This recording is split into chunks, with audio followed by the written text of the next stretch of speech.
বেঈমান কাফেরেরা বিভিন্ন দাবিগুলা যখন উত্থাপন করা শুরু করেছে, আল্লাহর পয়গম্বর নূহ আলাইহিস সালাতু ওয়াস সালাম কিছুই বলে না। ওরা ডাক দিয়ে বলেন, তোমরা মানো আর না মানো, আমি আল্লাহর পয়গম্বর। জোরে বলেন ঠিক না বেঠিক?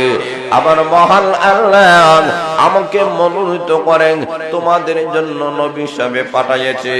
এই কারণে নূহ আলাইহিস সালাতু ওয়াস সালামের হায়াত ছিল বেশি, আর উনি দিনের দাওয়াত দিয়েছিলেন বেশি। নূহ আলাইহিস সালাতু ওয়াস সালাম দিনের বেলায় দাওয়াত দেয়, রাত্রে বেলায় দাওয়াত দেয়। জোরে বলেন সুবহানাল্লাহ। এইভাবে নূহ আলাইহিস সালাতু ওয়াস সালাম ক্লান্ত হয়ে গেলেন। বেঈমান কাফেরেরা অনেক সময় ওনাকে মস্করি করে, ঠাট্টা করে। এক পর্যায়ে বলে, ও আল্লাহর পয়গম্বর, আমরা আপনার দিনের কথা মানব না। আগে তো দিন আপনি ভালো ছিলেন, এখন পাগল হয়ে গেছেন। জোরে বলেন নাউজুবিল্লাহ।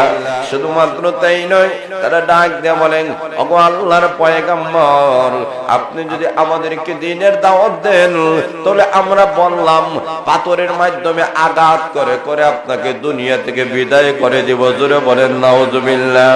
নূহ আলাইহিস সালাতু ওয়াস সালাম বলেন, পাথরের মাধ্যমে আঘাত করে করে আমাকে রক্তাক্ত করতে পারো, কিন্তু আল্লাহর কসম করে বলি, একটা সেকেন্ডের জন্য